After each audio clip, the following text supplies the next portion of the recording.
Mesdames et messieurs, bonjour. Je vais vous présenter aujourd'hui le théorème de Thevenin et comment on peut retrouver le modèle de Thevenin à l'aide de l'outil de simulation LTSpice.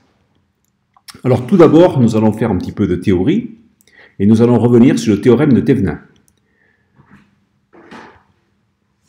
Le théorème, c'est un circuit linéaire fermé à ses extrémités A et B sur une charge extérieure et il est équivalent à une source de tension idéale ETH en série avec une résistance interne RTH. Comme on peut le voir sur la diapo, le circuit en amont des bornes A et B peut être remplacé par une source de tension en série avec une résistance interne RTH. On considérera que le circuit est linéaire et enfin que les sources sont indépendantes. Alors comment on va déterminer maintenant la source de tension ETH? Cette source est égale à la différence de potentiel à vide entre les points A et B lorsqu'on déconnecte la charge. Donc d'un point de vue théorique, il suffit de calculer la tension en sortie entre les points A et B, et d'un point de vue manipulation, on remplacera, donc on viendra connecter entre les points A et B un voltmètre.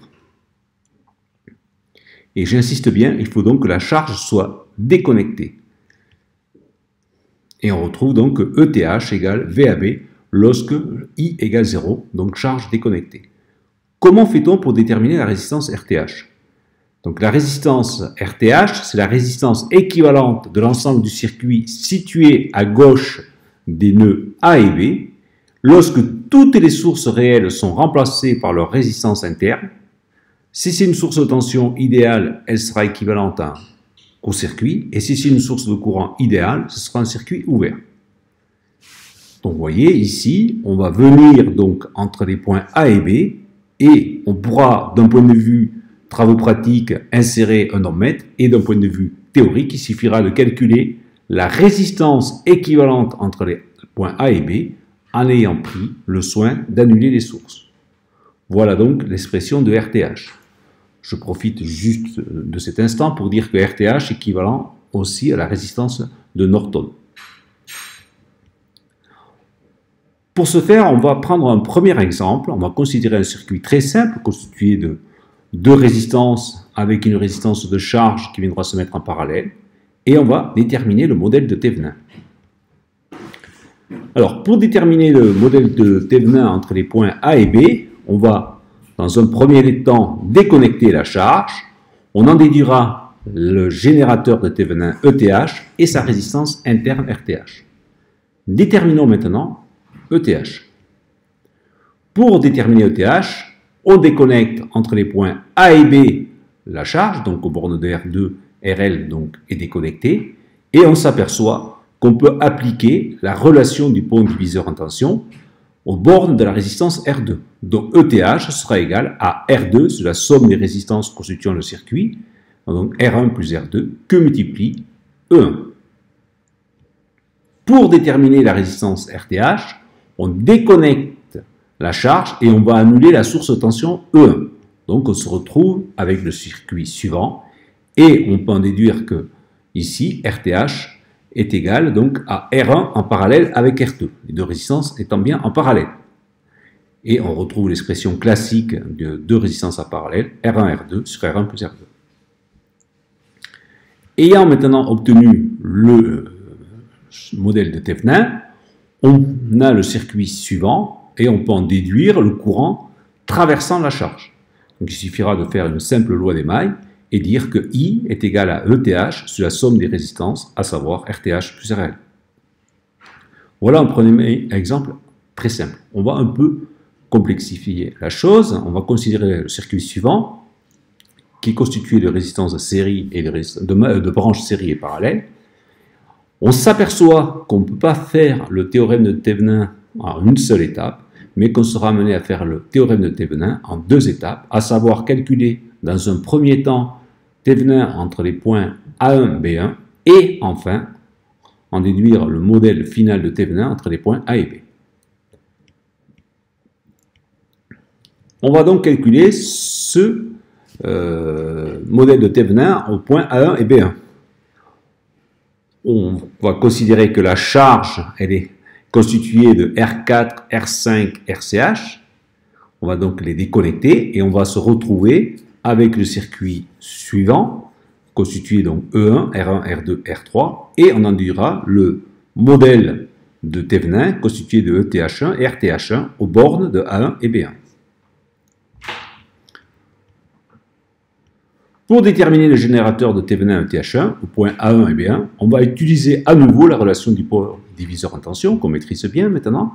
Donc à savoir que ETH1 est égal à R3 que divise la somme des résistances R1 plus R2 plus R3 que multiplie E1. Pour déterminer la résistance RTH1, on déconnecte les charges et on va annuler donc E1 et on se retrouve avec le circuit suivant où on voit donc que R2 plus R1 est en parallèle avec R3 et on en déduit la résistance RTH1 de façon classique, R3 que multiplie R1 plus R2 sur la somme des résistances. Maintenant qu'on a ce modèle, premier modèle de Thevenin, on va le réinjecter dans le circuit précédent, à ce niveau, c'est-à-dire au niveau de R4, et on va venir à nouveau calculer le modèle Thevenin aux bornes de R5 avec ici comme charge seulement RCH. Donc ça va être très facile. On va donc déconnecter la charge RCH et on se retrouve de façon classique à utiliser la relation du pont diviseur de tension aux bornes de R5 et on peut en déduire que ETH est égal à R5 que divise la somme des résistances, donc RTH1 plus R4 plus R5, que multiplie ETH1. À ce niveau-là, moi je vous conseille de faire l'application numérique, sinon on risque de se retrouver avec des expressions lourdes à manipuler. Concernant RTH1, on déconnecte la charge, donc RL, et on vient annuler ici ETH1, et on voit donc que la résistance RTH, c'est égal à R5 en parallèle à R4 plus RTH1, qu'on en déduit facilement par la relation classique des résistances en parallèle. On a donc le modèle de Thevenin avec le schéma équivalent et on peut en déduire l'expression du courant dans la charge, à savoir I égale ETH que divise RTH plus RCH. J'insiste encore et encore en disant qu'à ce niveau-là, il est plus judicieux de faire l'application numérique. Maintenant que nous sommes armés au niveau de Thevenin, on vient de voir que Thevenin, ça peut être utilisé comme une autre type de méthode d'analyse des circuits, d'accord, lorsqu'on a des connexions série et parallèles. Le théorème de Thevenin se déduit des lois des mailles et des lois des nœuds, et il n'a pas la même puissance. Ça, c'est très important. Voilà. Et on retiendra que le théorème de Thevenin permet de réduire tout réseau électrique compliqué à un circuit simple composé d'une source de tension ETH en série avec sa résistance interne RTH. Voyons maintenant comment, d'un point de vue simulation, on peut déterminer le théorème de Thevenin à l'aide du logiciel LTSpice. Je vais prendre un troisième exemple de schéma pour avoir un petit peu l'habitude de manipuler Thevenin. Voilà le schéma suivant. Et on va voir comment on peut obtenir ce modèle de Thevenin à l'aide de LTSpice. Alors la première méthode, elle est classique, ça consiste à retirer la charge RL, donc c'est un circuit ouvert, et mesurer la tension résultante aux bornes de R4. Voilà notre schéma, on ouvre ici aux bornes de RL, on va donc lancer la simulation, en prenant bien soin de prendre la directive de simulation .op pour trouver le point de fonctionnement, et s'affiche ici, au niveau du scope de LTSpice, la valeur de VTH qui est égale à 2,245 volts. Donc ici, j'ai pu déterminer directement la valeur de ETH, puisque je suis sur un aspect manip, et non sur un aspect théorique. Pour déterminer RTH, je rappelle qu'il faut déconnecter la charge et annuler toutes les sources indépendantes, en court-circuitant toutes les sources de tension parfaites, en ouvrant toutes les sources de courant et les sources réelles se réduisant à leur résistance interne. Et RTH est la résistance équivalente de l'ensemble du circuit situé à gauche des points A et B. Malheureusement, sous LTSpice, on n'a pas la fonction ohmmètre qui permet de déterminer directement la valeur RTH comme si on se trouvait dans une salle de TP.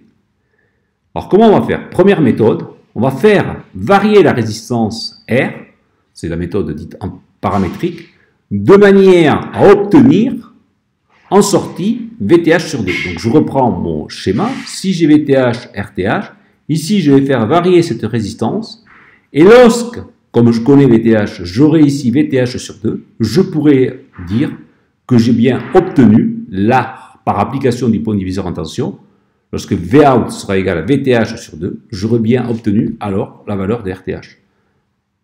Pour rappel, hein, VTH sur 2, c'est égal à 1,123 volts. Voilà.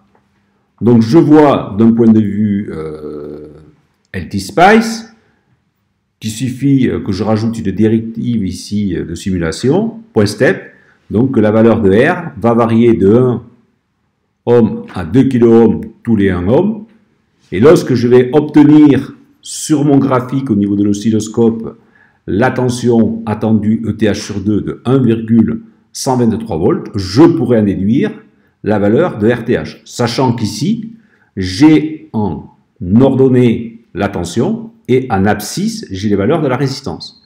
Et lorsque j'ai Y égale 1,123 volts, j'ai la valeur correspondante, je vois ici, X, de RTH. Et je vois que j'ai une petite erreur, puisque moi j'obtiens 1,19 pour valeur théorique d'1,21.